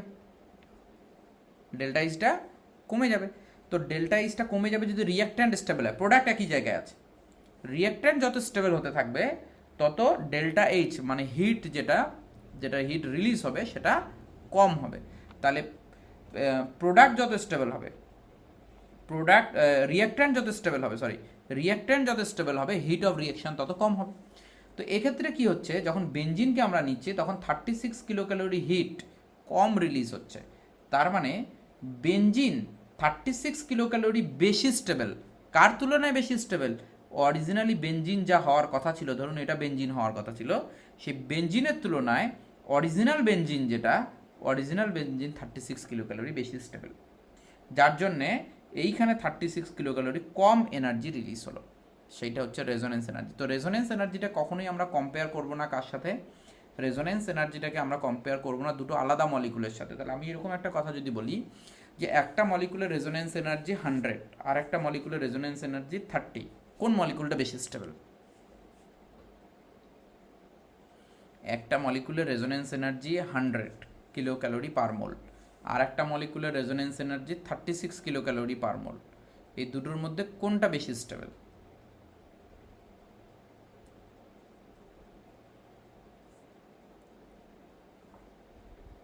এটা কি বলা সম্ভব যে কোনটা বেশি স্টেবল? দুটো আলাদা আলাদা মলিকুল, একজনের resonance energy 36 kilo calorie per mole আর একজনের resonance energy for example 100 kilo calorie per mole. তো একদিকে আমি পোটেনশিয়াল এনার্জি দেখছি আর একদিকে এখানে আমি রিঅ্যাকশন করে এনার্জি দেখছি এইদিকে। তো এখানে একটা মলিকুল আছে, তার রেজোনেন্স এনার্জি মানে কতটা এনার্জি তার অ্যাকচুয়াল রিয়েল মলিকুলের সাথে ওর পেপার রিপ্রেজেন্টেশনের এনার্জি গ্যাপ কতটা, আর একটা মলিকুল আছে তার এনার্জি গ্যাপ ফর এক্সাম্পল বেশি। তাহলে এই দুটো মলিকুলের মধ্যে এখানে আমি এ মলিকুলটা লিখছি আর এ মলিকুলের রেজোনেটিং স্ট্রাকচার, এখানে বি মলিকুল আর বি মলিকুলের রিয়েল স্ট্রাকচার। তো বি মলিকুলের রেজোনেন্স এনার্জিটা বেশি, এ মলিকুলের রেজোনেন্স এনার্জিটা কম। তো এই এক্সাম্পলটাতে বি মলিকুল তো লেস স্টেবল, ওভারঅল কত স্টেবল সেটা তো আমি জানি না, সে তার পেপার রিপ্রেজেন্টেশনের থেকে কতটা বেশি স্টেবল সেটা হচ্ছে রেজোনেন্স এনার্জি। রেজোনেন্স এনার্জি বেশি মানেই যে সে মলিকুলটা বেশি স্টেবল হবে এরকম কোনো কথা নেই, কারণ সে মলিকুলটা কমও স্টেবল হতে পারে। কারণ রেজোনেন্স এনার্জি মানে কতটা এনার্জি তার কমলো, মানে রেজোনেন্সের জন্যে ওই মলিকুলটার যেটা পেপার রিপ্রেজেন্টেশন তার থেকে রিয়েল মলিকুলে কতটা এনার্জি কম। কিন্তু অ্যাকচুয়াল রিয়েল মলিকুলের এনার্জি কত সেটা তো আমি জানি না। অ্যাকচুয়াল রিয়েল মলিকুলার এনার্জি তো অন্য মলিকুলার থেকে বেশিও হতে পারে। তো এই কথাটা কখনোই বলা যাবে না যে রেজোনেন্স এনার্জি কোনো মলিকুলার বেশি মানে সেই মলিকুলটা অন্য মলিকুলের থেকে বেশি স্টেবল। তাহলে দুটো আলাদা আলাদা মলিকুলের ক্ষেত্রে রেজোনেন্স এনার্জির কনসেপ্টটাকে অ্যাপ্লিকেবল করাই যাবে না। তো আমরা যদি এই দুটোর মধ্যে দেখুন, এই দুটো মলিকুলের মধ্যে যদি আমি রেজোনেন্স এনার্জি কম্পেয়ার করি তাহলে করা যাবে যে এই দুটোর মধ্যে কে বেশি স্টেবল। সেটা যদি দেখি তাহলে আমরা বলতে পারবো যে না এটা বেশি স্টেবল, কারণ এর ক্ষেত্রে কম এনার্জি রিলিজ হচ্ছে, তাহলে এটা বেশি। দুটো সেম টাইপের মলিকুল, কিন্তু আমি এই সাইক্লোহেক্সিনের সাথে আমি এদের কম্পেয়ার করতে পারবো না। দুটো আলাদা মলিকুলের মধ্যে রেজোনেন্স এনার্জি কখনোই কম্পেয়ার করা যায় না, বা এর সাথে আমি বেঞ্জিনের রেজোনেন্স এনার্জিকে কম্পেয়ার করতে পারবো না। আর একটা ইম্পর্টেন্ট পয়েন্ট আমি এখানে বলতে চাই যে কোনো মলিকুলের মধ্যে রেজোনেন্স থাকলেই যে সে মলিকুলটা বেশি স্টেবল হবে এরকমও কথা নয়। আমরা যেমন এই এক্সাম্পলটা যদি একটুখানি দেখি যে কোনো মলিকুলের মধ্যে রেজোনেন্স আছে তার মানে সে বেশি স্টেবল, নাও হতে পারে। আমরা এখানে কি দেখছি যে বেঞ্জিন বেশি স্টেবল না সাইক্লোহেক্সেন বেশি স্টেবল? সাইক্লোহেক্সেনের এনার্জি 51 কিলো ক্যালোরি কম কার তুলনায়? বেঞ্জিনের রিয়েল স্ট্রাকচারের তুলনায়। তার মানে বেঞ্জিনের থেকে সাইক্লোহেক্সেন বেশি স্টেবল। সাইক্লোহেক্সেনে তো কোনো রেজোনেন্স নেই, বেঞ্জিনের রেজোনেন্স আছে। তাহলে এটাও বলা যাবে না যে দুটো মলিকুলের মধ্যে একটা মলিকুলের রেজোনেন্স আছে, অন্য মলিকুলের রেজোনেন্স নেই, তার মানে যেহেতু রেজোনেন্স আছে সেটা বেশি স্টেবল, এটাও বলা যাবে না।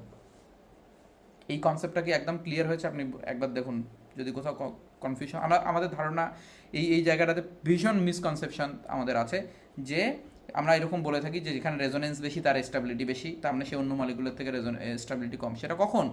সেম টাইপের মলিকুল হলে, সেম টাইপের মলিকুল হলে তবেই আমরা রেজোনেন্স দিয়ে কম্পেয়ার করতে পারবো স্টেবিলিটি।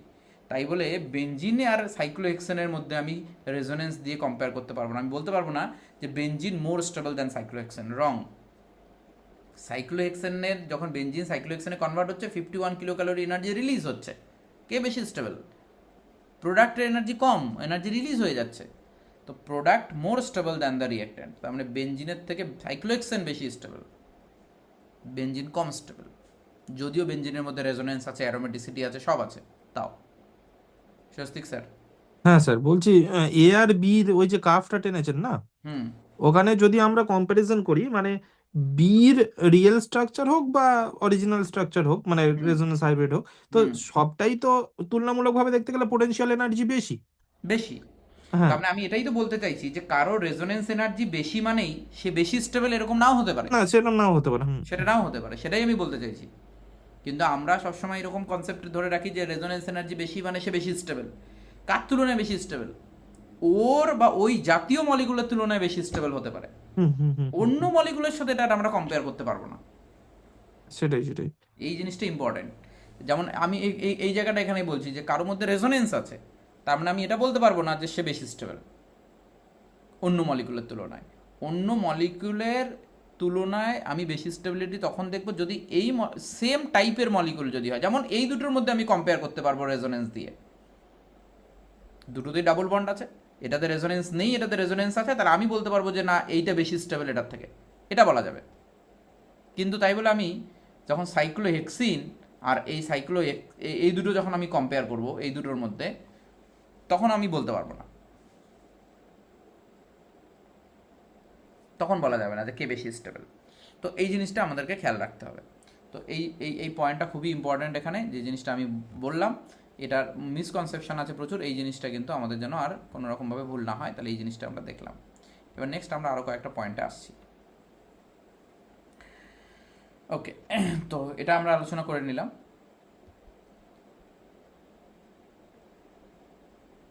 তো ওই পয়েন্টগুলো একটুখানি লিখে নিই, হ্যাঁ, যে পয়েন্টগুলো আমি বললাম সেই পয়েন্টগুলো একটুখানি লিখে নিই। তাহলে ফার্স্ট পয়েন্ট হচ্ছে not all the resonating structures, not all the resonating molecule, the all the resonating molecule, তার মানে যে মলিকুলের মধ্যে রেজোনেন্স আছে, resonating molecules, not all the resonating molecules are more stable than non-resonating molecule. Example আমরা দেখে নিলাম cyclohexane আর benzene, non resonating molecule. Cyclohexane more stable than benzene. Okay, এটা একটা পয়েন্ট। আচ্ছা, আর একটা পয়েন্ট যেটা আলোচনা করলাম সেটা হচ্ছে যে আরেকটা ইম্পর্টেন্ট পয়েন্ট আমি এখানে বলি, সেটা হচ্ছে যে ধরুন কোনো একটা মলিকুলের আমরা মাল্টিপল রেজোনেটিং স্ট্রাকচার পাচ্ছি, ওর মধ্যে কোনো একটা রেজোনেটিং স্ট্রাকচার আছে যে রেজোনেটিং স্ট্রাকচারটা কন্ট্রিবিউশন খুবই কম, মানে আরএসএ, যেটা যে আরএসটার কন্ট্রিবিউশন রিয়েল স্ট্রাকচারে খুবই কম হবে। তো সেই রেজোনেটিং স্ট্রাকচার কন্ট্রিবিউশনটাকে আমরা কনসিডারই করব না। যদি আমাদের কাছে খুবই স্টেবল রেজোনেটিং স্ট্রাকচার থাকে, আর একটা রেজোনেটিং স্ট্রাকচার ধরুন খুবই আনস্টেবল রেজোনেটিং স্ট্রাকচার, তাহলে সেই আনস্টেবল রেজোনেটিং স্ট্রাকচারটাকে কখনোই আমরা কনসিডারই করব না অ্যাজ এ রেজোনেটিং স্ট্রাকচার। আমি বলতে চাইছি কি, যে যত স্টেবিলিটি বেশি হবে যে রেজোনেটিং স্ট্রাকচারে, তার কন্ট্রিবিউশনও রিয়েল স্ট্রাকচারে বেশি থাকবে এবং সে রিয়েল স্ট্রাকচারের স্টেবিলিটিতে বেশি কন্ট্রিবিউট করবে। যদি কোনো রেজোনেটিং স্ট্রাকচার খুবই কম স্টেবিলিটি হয়, তাহলে সেই রেজোনেটিং স্ট্রাকচারটাকে আমরা রেজোনেটিং স্ট্রাকচার হিসেবেই কনসিডার করব না। আমি কয়েকটা এক্সাম্পল বোঝাচ্ছি সেই বিষয়টাকে। আচ্ছা, নেক্সট হচ্ছে higher the number of stable contributing structure, higher the number of stable contributing resonating structure, greater is the stability, greater the stability of the species.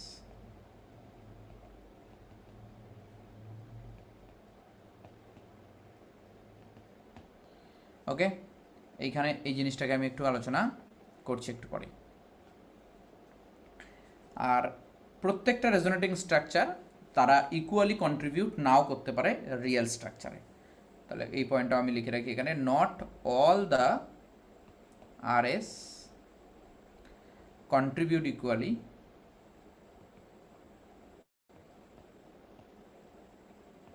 Two real hybrid. যেটা মোর স্টেবল হবে সেটা মোর contribute করবে। তো মোর stable RS contribute মোর, যে স্ট্রাকচারটা বেশি stable হবে সে বেশি কন্ট্রিবিউট করবে রিয়েল স্ট্রাকচারে। ওকে, নেক্সট দেখুন, নেক্সট এবার আমরা আসি তাহলে স্টেবিলিটি কোন কোন ফ্যাক্টরের উপর ডিপেন্ড করবে। তাহলে আমরা যখন মলিকুলার স্টেবিলিটি দেখব, মানে রেজোনেটিং স্ট্রাকচারের স্টেবিলিটি দেখব, সেটা কোন কোন বিষয়ের উপর ডিপেন্ড করবে সেই জিনিসটা একটুখানি কুইকলি দেখে নিই। এর আগেও আমরা আলোচনা করেছি এই জিনিসটা, ডিটেলসে আলোচনা করেছি। তো এখানে আমরা জাস্ট মেইন পয়েন্টগুলো আলোচনা করব। কি কি? তো আমরা কি দেখব? স্টেবিলিটি অফ রেজোনেটিং স্ট্রাকচারস, খুব সংক্ষেপে দেখব। ফার্স্ট পয়েন্ট, যদি কোনো রেজোনেটিং স্ট্রাকচার নন পোলার হয় তাহলে সে বেশি স্টেবল পোলারের থেকে, স্বাভাবিক। তো নন পোলার মানে কোনো একটা চার্জ, যদি কোনো একটা রেজোনেটিং স্ট্রাকচারে চার্জ থাকে, পোলার হয়, তাহলে সেটা কম স্টেবল হবে নন পোলারের থেকে। তো পোলার রেজোনেটিং স্ট্রাকচারের স্টেবিলিটি কম হবে। প্রথমে আমরা এটা দেখব। সেকেন্ড আমরা কি দেখব? সেকেন্ড আমরা দেখব অক্টেট। তার মানে যদি কেউ পোলার হয়, যদি পোলার মলিকুলের মধ্যেই আমি যদি কম্পেয়ার করতে চাই, তো polar with complete octet is more stable than polar RS with incomplete octet.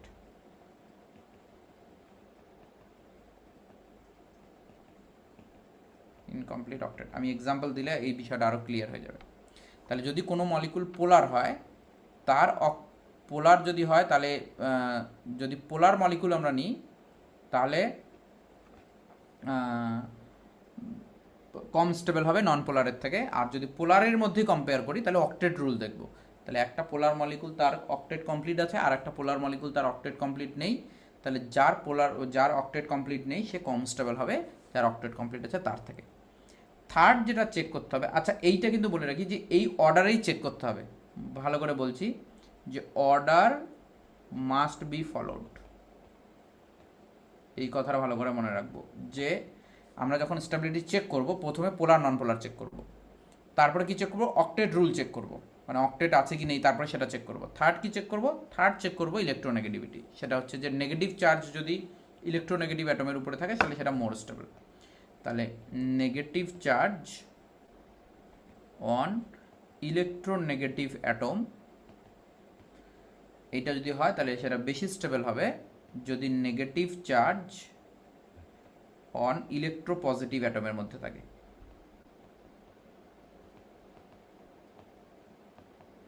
And positive চার্জের ক্ষেত্রে উল্টোটা, যে পজিটিভ চার্জ ইলেকট্রোপজিটিভের মধ্যে বেশি স্টেবল হবে আর নেগেটিভ চার্জ ইলেকট্রোনেগেটিভের মধ্যে বেশি স্টেবল হবে। আর 4 নম্বরে যেটা দেখতে হবে সেটা হচ্ছে যে covalent bond. Number of covalent bond যত বেশি হবে তত স্টেবিলিটি বেশি। তো number of covalent bond directly proportional to stability. সংক্ষেপে লিখলাম, ডিটেলসে আগের ভিডিওতে আমরা আলোচনা করে নিয়েছি এই জিনিসগুলো। একবার সেখানে গেলেই সেই কনসেপ্টগুলো আরও ক্লিয়ার হয়ে যাবে। আচ্ছা, বিষয়টাকে ভালো করে বোঝানোর জন্য আমি দুটো এক্সাম্পল নেব। ফার্স্ট এক্সাম্পল আমি নিচ্ছি হচ্ছে বেঞ্জিনের। তো আমরা যদি বেঞ্জিনের এই স্ট্রাকচারটাকে নিই আর বেঞ্জিনের এই স্ট্রাকচারটা নিই, এই দুটো স্ট্রাকচারেরই কন্ট্রিবিউশন সেম, তাহলে দুটো স্ট্রাকচার এ আর বি এই দুটোই রিয়েল স্ট্রাকচারে কন্ট্রিবিউশন সেম হবে। তাহলে এর যে রিয়েল স্ট্রাকচার বেঞ্জিনের যেটা হবে, তাতে এই দুটোরই কন্ট্রিবিউশন কী হবে, সেম হবে। এ এবং বি দুটোরই কন্ট্রিবিউশন সেম হবে। এবার যে স্ট্রাকচারটা আমি নেব, এটা তো হয়ে গেল। এটার যে স্ট্রাকচারটা নেব সেটা হচ্ছে এইচ ডাবল বন্ডেড OOH। এই মলিকুলটার ক্ষেত্রে আমি কটা রেজোনেটিং স্ট্রাকচার বানাতে পারি। একটু আগে আমি দুটো ইম্পর্টেন্ট পয়েন্ট বলেছিলাম রেজোনেন্স সম্পর্কে। একটা পয়েন্ট হচ্ছে যে স্ট্রাকচারের কন্ট্রিবিউশন বেশি যে স্ট্রাকচারটা বেশি স্টেবল হবে, রেজোনেন্স হাইব্রিডে তার কন্ট্রিবিউশন বেশি থাকবে। প্রথম এক্সাম্পলটাতে দুটো মলিকুলই সমান স্টেবিলিটি ছিল, মানে এ এবং বি, আমি এই দুটোরই সমান স্টেবিলিটি ছিল, তাহলে দুটোরই কন্ট্রিবিউশন রেজোনেন্স হাইব্রিডে সেম থাকবে। তার মানে যারা ইকুইভ্যালেন্ট রেজোনেটিং স্ট্রাকচার হবে তাদের কন্ট্রিবিউশন রিয়েল স্ট্রাকচারে সেম থাকবে। কিন্তু যদি ইকুইভ্যালেন্ট স্ট্রাকচার না হয় তাহলে তাদের কন্ট্রিবিউশন আলাদা আলাদা হবে। তো আমি যদি এই মলিকুলটার আমি রেজোনেটিং স্ট্রাকচার বানাই, তাহলে এর আমি 3টে রেজোনেটিং স্ট্রাকচার বানাতে পারি। এইখানে জিনিসটাকে একটুখানি ভালো করে খেয়াল করতে হবে যে কটা রেজোনেটিং স্ট্রাকচার আমার বানাতে পারি। 3টে রেজোনেটিং স্ট্রাকচার বানাতে পারি। কীরকম করে, যে আমি এই বন্ডটাকে যদি ব্রেক করি, তাহলে আমার কাছে একটা রেজোনেটিং স্ট্রাকচার হতে পারে যে এখানে অক্সিজেনের উপর নেগেটিভ চার্জ, এই কার্বনের উপর পজিটিভ চার্জ, আর এখানে OH। আমি আর একটা রেজোনেটিং স্ট্রাকচার বানাতে পারি, সেটা কি, যে এই লোন পেয়ারটাকে দিয়ে আমি এখানে ডাবল বন্ড করে দিলাম। তাহলে কি হলো, HC এটা হয়ে গেল O মাইনাস, আর এখানে ডাবল বন্ড OH এটা প্লাস। এবার এই তিনটের মধ্যে আমি যদি স্টেবিলিটি কম্পেয়ার করি, তাহলে প্রথমে আমরা কি দেখব, প্রথমে আমরা দেখব যেটা নন পোলার সে বেশি স্টেবল দেন পোলার। তার মানে সবচেয়ে বেশি স্টেবল এর মধ্যে হচ্ছে A, B, C এর মধ্যে A সবচেয়ে বেশি স্টেবল, তার মানে এর কন্ট্রিবিউশন রিয়েল স্ট্রাকচারে বেশি থাকবে। এবার B আর C এর মধ্যে যদি আমি কম্পেয়ার করি, তো B আর C এর মধ্যে যদি আমরা কম্পেয়ার করি, তাহলে দুটোই পোলার। তাহলে যখনই পোলার চলে আসবে তখন আমাদেরকে কি চেক করতে হবে, অক্টেট। সেকেন্ড মানে ফার্স্ট আমাদের চেক করতে হবে নন পোলার আর পোলার। নন পোলার যদি হয় তাহলে নন পোলার সবার আগে স্টেবিলিটি দিতে হবে। এবার যদি পোলার মলিকুলের মধ্যে কম্পেয়ার করতে হয় তাহলে আমাদেরকে অক্টেট চেক করতে হবে। তো আমরা কি দেখছি, সি এর মধ্যে অক্সিজেনের উপর পজিটিভ চার্জ আছে এবং এর অক্টেট কমপ্লিট আছে, কিন্তু এখানে এই কার্বনের উপর অক্টেট কমপ্লিট নেই। এখানে কার্বনের 6টা ইলেকট্রন আছে, তাহলে এখানে হচ্ছে 6 ইলেকট্রন সিস্টেম, অক্টেট কমপ্লিট নেই। তো সি হচ্ছে মোর স্টেবল দ্যান বি। তাহলে কন্ট্রিবিউশনও রিয়েল স্ট্রাকচারে এরকমই হবে, এর কন্ট্রিবিউশন সবচেয়ে বেশি হবে, তারপরে সি এর কন্ট্রিবিউশন হবে, তারপরে বি এর কন্ট্রিবিউশন হবে। তো রিয়েল স্ট্রাকচারটাকে যদি আমরা এখানে ড্র করি, ভালো করে এই জিনিসটাকে একটুখানি মনোযোগ দেবেন, এই জায়গাটা ইম্পর্টেন্ট আছে। তো রিয়েল স্ট্রাকচারটাকে যদি আমরা এখানে ড্র করি, তাহলে রিয়েল স্ট্রাকচারটা আমার এরকম হচ্ছে, এখানে পার্শিয়াল ডাবল বন্ড, এখানেও পার্শিয়াল ডাবল বন্ড, এই অক্সিজেনের উপর হবে ডেল্টা নেগেটিভ, এই অক্সিজেনের উপর হবে ডেল্টা পজিটিভ, আর এই কার্বনের উপর হবে ডেল্টা পজিটিভ। এই কার্বনের উপর ডেল্টা 1 পজিটিভ ধরছি, এটাতে ডেল্টা 2 পজিটিভ ধরছি। তো আমি এইটা তো বলতেই পারি যে ডেল্টা নেগেটিভ চার্জটা যেটা হবে তার ম্যাগনিটিউডটা ডেল্টা 1 পজিটিভ আর ডেল্টা 2 পজিটিভের ম্যাগনিটিউডের সমান হবে। এখন যদি কোশ্চেন জিজ্ঞেস করা হয় যে ডেল্টা 1 পজিটিভ আর ডেল্টা 2 পজিটিভের মধ্যে কোনটা বেশি, এই দুটোর মধ্যে কোনটা বেশি, ডেল্টা 1 পজিটিভ আর ডেল্টা 2 পজিটিভের মধ্যে কোনটা বেশি, স্বাভাবিক আনসার কি হবে, যে কোথায় পজিটিভ চার্জটা বেশি স্টেবল, এখানে যেখানে আমার অক্টেট কমপ্লিট আছে এই জায়গাতে পজিটিভ চার্জটা বেশি স্টেবল দেন এই জায়গাতে, এর কন্ট্রিবিউশন তো কম রেজোনেন্স হাইব্রিডে। তো বি এর কন্ট্রিবিউশনের থেকে সি এর কন্ট্রিবিউশন রেজোনেন্সে বেশি, তার মানে সি এর পজিটিভ চার্জটা, এইখানে যে পজিটিভ চার্জটা থাকবে এই পজিটিভ চার্জটা এই পজিটিভ চার্জের থেকে বেশি হবে, স্বাভাবিক। তার মানে আমি এখানে বলতেই পারছি যে ডেল্টা 2 এর যে ভ্যালুটা সেটা ডেল্টা 1 এর থেকে বেশি হবে। এটা একটা ইম্পর্টেন্ট পয়েন্ট। তাহলে কোশ্চেন কীরকম হতে পারে, এখানে এই দুটো পয়েন্টের মধ্যে চার্জ বলে দিয়ে জিজ্ঞেস করতে পারে যে বলুন কোনটা চার্জ বেশি কোনটা চার্জ কম। খুবই সহজ একটা কোশ্চেন, কিন্তু ডিফিকাল্ট, এই চার্জ জিজ্ঞেস করতে পারে। আর একটা জিনিস জিজ্ঞেস করতে পারে, সেটা হচ্ছে যে বললো যে এই যে বন্ড ডিস্টেন্সটা এক্স আর এই বন্ড ডিস্টেন্সটা ওয়াই, এই দুটোর মধ্যে কোন বন্ড ডিস্টেন্সটা বেশি, এক্সটা বেশি না ওয়াইটা বেশি, বা নাকি দুটোই সমান। দুটোই তো সমান হওয়ার কোনো প্রশ্নই আসে না। এখানে দুরকমভাবে এক্সপ্লেইন করা যেতে পারে। কার কন্ট্রিবিউশন বেশি? সবচেয়ে বেশি কন্ট্রিবিউশন হচ্ছে এর। তার মানে এখানে যেরকম বন্ডের লেন্থ আছে সেই রকমেরই বন্ডের লেন্থ এখানেও আমরা পাবো। আবার বলি, যে স্ট্রাকচারটার কন্ট্রিবিউশন, তাহলে এই রেজোনেন্স হাইব্রিডে রিয়েল স্ট্রাকচারগুলোর মধ্যে রেজোনেন্স স্ট্রাকচার এর কন্ট্রিবিউশন সবচেয়ে বেশি এর মধ্যে। তাহলে এখানে যে বন্ড লেন্থের অর্ডার আছে, তাহলে এটা এক্স আর এটা ওয়াই এর মধ্যে ওয়াই বড় দেন এক্স, তাহলে রিয়েল স্ট্রাকচারের মধ্যেও সেই কন্ট্রিবিউশনটাই দেখা যাবে। এটা একরকম এক্সপ্লেনেশন। সেকেন্ড এক্সপ্লেনেশন হচ্ছে, এখানে আমরা যদি দেখি তাহলে এটার উপর ডেল্টা পজিটিভ, এটার উপর ডেল্টা পজিটিভ, তাহলে এই পজিটিভ পজিটিভের মধ্যে রিপালশন, তার মানে ওয়াই এর ডিস্টেন্সটা এক্সের মধ্যে কি নেগেটিভ আর পজিটিভ, তাহলে এদের মধ্যে অ্যাট্রাকশন আছে। তাহলে দুটোর মধ্যে যদি বন্ড ডিস্টেন্স দেখা যায়, তাহলে ওয়াই বন্ডের ডিস্টেন্স এক্সের থেকে কি হবে, বেশি হবে। কোনো ডাউট?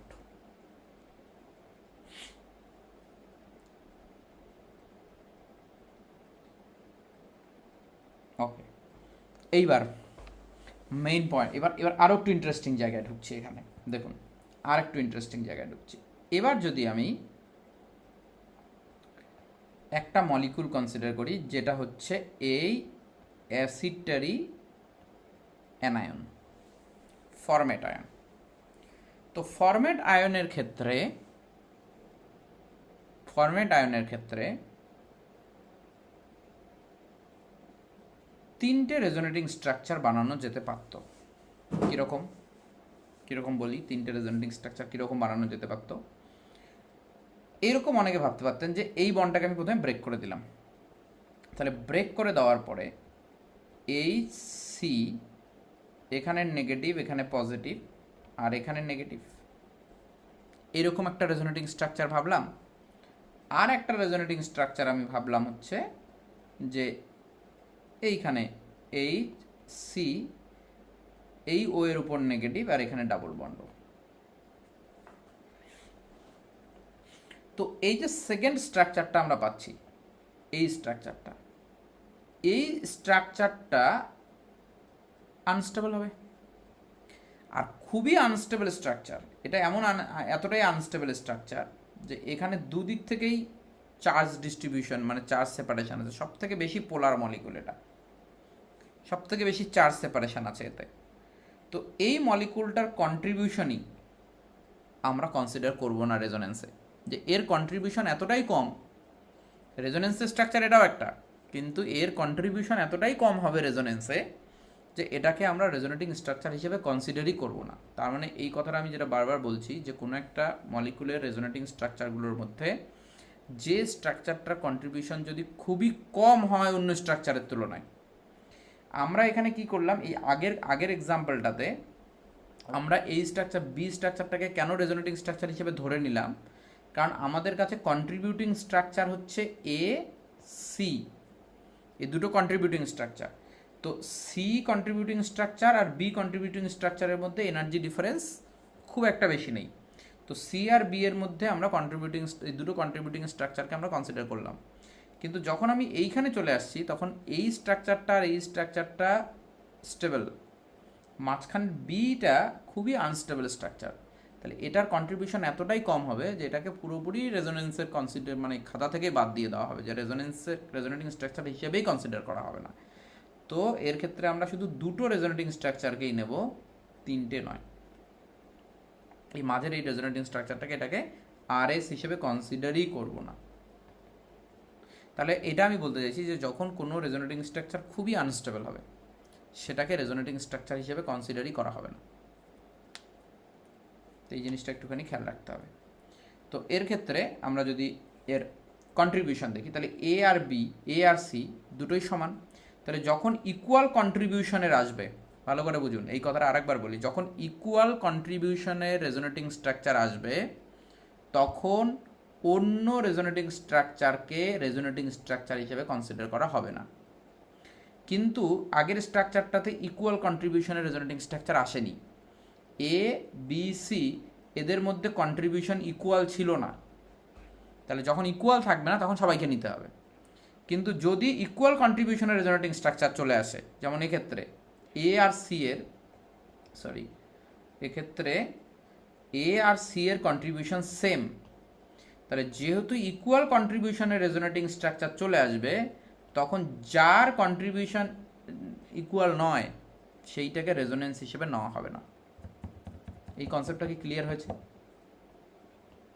কনসেপ্টটা ক্লিয়ার হয়েছে? আরেকবার বলি, আরেকবার রিপিট করি আমি কনসেপ্টটা, এটা নোট আকারে আমি লিখিয়েও দিচ্ছি, যে যদি আমি তিনটে রেজোনেটিং, এখানে যেমন আমরা তিনটে রেজোনেটিং স্ট্রাকচার পাচ্ছি, কি কি এখানে আমরা তিনটে resonating, A B R C, এই তিনটে রেজোনেটিং স্ট্রাকচার পাচ্ছি। এই তিনটে রেজোনেটিং স্ট্রাকচারের কি হচ্ছে কন্ট্রিবিউশন আলাদা আলাদা, তখন আমাদেরকে তিনটেই নিতে হবে। কিন্তু এখানেও আমরা তিনটে রেজোনেটিং স্ট্রাকচার পাচ্ছি এ বি সি, কিন্তু এ আর সি এর কন্ট্রিবিউশন সেম, তাহলে যখন সেম কন্ট্রিবিউশনের রেজোনেটিং স্ট্রাকচার চলে আসবে, তখন বাকি যে রেজোনেটিং স্ট্রাকচার আমরা পাবো সেটাকে রেজোনেটিং স্ট্রাকচার কনসিডার করা হবে না, যেটা নন ইকুয়াল কন্ট্রিবিউটিং স্ট্রাকচার, সেটাকে রেজোনেটিং স্ট্রাকচার হিসেবে আর কনসিডার করা হবে না। খুব ইম্পর্টেন্ট পয়েন্ট এটা খেলে। ওই জন্য আমরা এই স্ট্রাকচারটা তো পসিবল হতো, কেউ তো আঁকতেই পারতো এরকম একটা রেজোনেটিং স্ট্রাকচার, সেটাকে কিন্তু আমরা কখনোই আঁকি না, আমরা শুধু এটা আঁকি আর এটা আঁকি, মাঝের এই রেজোনেটিং স্ট্রাকচারটাকে আমরা কনসিডার করি না, এটাই কারণ তার। যাই হোক, তো আমরা যদি রিয়েল স্ট্রাকচার দেখি, তাহলে রিয়েল স্ট্রাকচারে যেহেতু দুটোরই কন্ট্রিবিউশন সেম থাকবে, তাহলে দুটো স্ট্রাকচারেরই যদি কন্ট্রিবিউশন সেম থাকে, তাহলে এই দুটো বন্ড লেন্থই কী হবে, এখানে প্রথম কথা হচ্ছে যে ডেল্টা ওয়ান নেগেটিভ আর ডেল্টা টু নেগেটিভ, এই ডেল্টা ওয়ান নেগেটিভ আর ডেল্টা টু নেগেটিভ সমান হবে, এটা তো প্রথম কথা, এবং সেটা চার্জটা -12। আর এক্স আর ওয়াই এই দুটো বন্ড লেন্থ যদি দেখা হয়, তাহলে এই দুটো বন্ড লেন্থও কী হয়ে যাবে, সমান হবে, কারণ এটা ইকুয়াল কন্ট্রিবিউশনে আছে, এক্স আর ওয়াই এর বন্ড লেন্থও সমান হবে। তো এই কোশ্চেনটা খুব ইম্পর্টেন্ট কোশ্চেন, যে অক্সালিক অ্যাসিডের মধ্যে দুটো সিও বন্ড লেন্থ ডিফারেন্ট, এই যে কি বলে ফর্মিক অ্যাসিডের দুটো সিও বন্ড লেন্থ ডিফারেন্ট, কিন্তু ফরমেট আয়নের ক্ষেত্রে দুটো সিও বন্ড লেন্থ সেম। কোনো ডাউট থাকলে বলুন, এই কনসেপ্টটাতে কোনো রকম যদি কোথাও ডাউট থাকে বলুন। আর একটা লাস্ট এক্সাম্পল নিয়ে আজকে শেষ করছি। লাস্ট এক্সাম্পলটা হচ্ছে যে যদি আমরা একটা ফেনক্সাইড আয়ন নিই, ফেনক্সাইড আয়ন, এই ফেনক্সাইড আয়নের রেজোনেটিং স্ট্রাকচার যদি আমরা দেখি, তাহলে ফেনক্সাইড আয়নের রেজোনেটিং স্ট্রাকচার আমরা পাবো হচ্ছে এখানে কী বলে, লোন পেয়ারকে আমরা ডাবল বন্ড করবো, ডাবল বন্ডকে লোন পেয়ার করবো, এটাই নিয়ম। Lone pair converted to bond pair, bond pair will be converted to lone pair. তো এর আর একটা রেজোনেটিং স্ট্রাকচার আমরা পাবো কি, এখানে ডাবল বন্ড ও হবে, এখানে নেগেটিভ, আচ্ছা এই নেগেটিভটা bond pair, lone pair bond pair, bond pair lone pair, তাহলে এখানে আর একটা রেজোনেটিং স্ট্রাকচার আমরা পাবো, যেটা এখানে নেগেটিভ ডাবল বন্ডেড ও, আবার loan pair bond pair, bond pair lone pair, এটা আবার এখানে যাবে। তাহলে আমরা টোটাল কটা রেজোনেটিং স্ট্রাকচার পাচ্ছি, 5টা। আমরা এই 5টা রেজোনেটিং স্ট্রাকচার পাচ্ছি কার ক্ষেত্রে, ফেনক্সাইড আয়নের ক্ষেত্রে।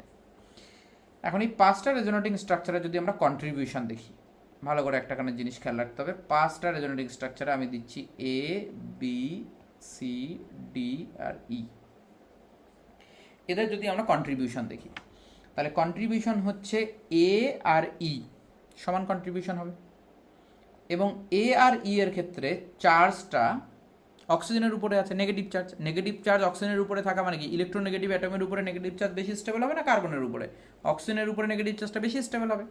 তার মানে এ আর ই এই দুটোর কন্ট্রিবিউশন সমান, কিন্তু এই দুটোর কন্ট্রিবিউশন বাকি রেজোনেটিং স্ট্রাকচারগুলোর কন্ট্রিবিউশনের থেকে বেশি। বি আর ডিতে নেগেটিভ চার্জটা অক্সিজেনের কাছাকাছি আছে, এখানে নেগেটিভ চার্জটা অর্থ পজিশনে আছে অক্সিজেনের কাছে, তাহলে বেশি স্টেবল, তার মানে সেটা বি আর ডি এর কন্ট্রিবিউশন সেম এবং সেটা বেশি স্টেবল, আর সব থেকে কম কন্ট্রিবিউশন হবে সি এর। তাহলে এটাই হবে এদের রেজোনেটিং স্ট্রাকচারগুলোর মধ্যে স্টেবিলিটি এবং এদের কন্ট্রিবিউশন কোথায়, রিয়েল স্ট্রাকচারে। রিয়েল স্ট্রাকচারটা কেমন হবে, রিয়েল স্ট্রাকচারটা যদি আমরা দেখি তাহলে রিয়েল স্ট্রাকচার ফেনক্সাইডের ক্ষেত্রে হবে হচ্ছে এরকম, যে এই অক্সিজেনের উপর হবে ডেল্টা নেগেটিভ চার্জ, এইখানে হবে ডেল্টা নেগেটিভ চার্জ, এখানে হবে ডেল্টা নেগেটিভ চার্জ, এখানেও হবে ডেল্টা নেগেটিভ চার্জ। এবার এই ডেল্টা নেগেটিভগুলো কোথায় বেশি হবে আর কোথায় কম হবে সেইটা ডিপেন্ড করছে কিসের উপরে, এর কন্ট্রিবিউশনের উপরে। তাহলে সব থেকে বেশি নেগেটিভ চার্জ থাকবে অক্সিজেনের উপরে। আমরা যদি এর ডিফারেন্ট নেগেটিভ চার্জগুলো ডিফারেন্ট পজিশনে যদি নেগেটিভ চার্জের স্টেবিলিটি দেখি তাহলে সেটাও কিন্তু আমরা ওইভাবে এক্সপ্লেন করতে পারবো। আর টোটাল নেগেটিভ চার্জটা যেটা হবে সেই টোটাল নেগেটিভ চার্জটা আমাদের চার্জ কনজারভেশন হবে, টোটাল নেগেটিভ চার্জটা একটা নেগেটিভ চার্জের সঙ্গে সমান হবে। তার মানে আমি যদি এটাকে এরকম কনসিডার করি যে এটা ডেল্টা 1, এটা ডেল্টা 2, এটা ডেল্টা 3, এটা ডেল্টা 4, এরকম যদি কনসিডার করি তাহলে টোটাল নেগেটিভ চার্জ যেটা হবে delta 1 plus delta 2 plus delta 3 plus delta 4 সব মিলিয়ে 1 হবে।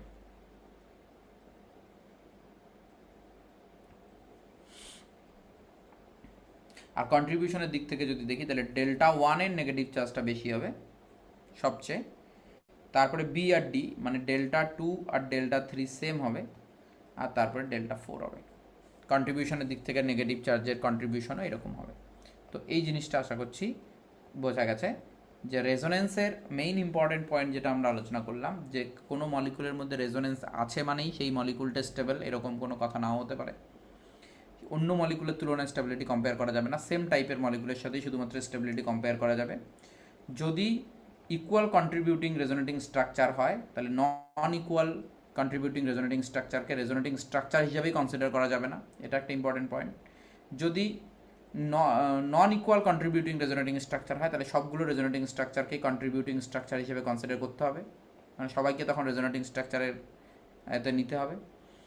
আর স্ট্যাবিলিটি চেক করার জন্য এই অর্ডারটা ফলো করতে হবে, প্রথমে পোলারিটি নন পোলারিটি দেখতে হবে, অক্টেট রুল দেখতে হবে, ইলেকট্রোনেগেটিভিটি দেখতে হবে, তারপরে নাম্বার অফ সিগমা বন্ডস দেখতে হবে, নাম্বার অফ কোভালেন্ট বন্ডস দেখতে হবে। আর বাকি যে পয়েন্টগুলো আলোচনা করলাম সেগুলো আশা করছি সবাই বুঝতে পেরেছেন। এই অবধি কোনো ডাউট আছে আজকের ক্লাসে? আজকে এখানেই এন্ড করছি, নেক্সট ক্লাস আবার কন্টিনিউ করবো। স্যার ফেনক্সাইডটা হ্যাঁ এ আর ই স্ট্রাকচার যদি দেখা যায়, এ হ্যাঁ, আর ইর তো সেম বলা যেতে পারে, মানে সেম এ আর নয়, এ আর ই স্ট্রাকচারটা সেম নয়, এই জন্য সেম নয় কারণ এখানে পাই বন্ডের যে এটা আছে দুটো আলাদা হ্যাঁ কেবল স্ট্রাকচার। সেটা আলাদা। হুম হুম। এটার এই রিংটা, এই এই তাহলে রিং কন্ট্রিবিউশন চেক করলে কেমন হবে এ আর ই? কন্ট্রিবিউশনটা সেম হবে। হ্যাঁ সেটাই বলছি। হুম হুম। কন্ট্রিবিউশন সেমই তো ধরেছি, এ আর বি এর এ আর সরি এ আর ই, হ্যাঁ এটা ওটাই ই, বলছিলাম স্যার। এটা হুম, এটা সি না, এটা ই। এ আর ই এর কন্ট্রিবিউশন সেম। ওটাই ওটাই ওটাই। হুম হুম, এ আর ই এর কন্ট্রিবিউশন সেম, বি আর ডি এর কন্ট্রিবিউশন সেম, আর হুম সি এর হুম, এবার ঠিক আছে, কন্ট্রিবিউশন এবার ঠিক সেম। আছে, এবার ওকে। ঠিক আছে, হ্যাঁ, ওকে। তো এই বিষয়গুলো ইম্পর্টেন্ট রেজোনেন্স নিয়ে।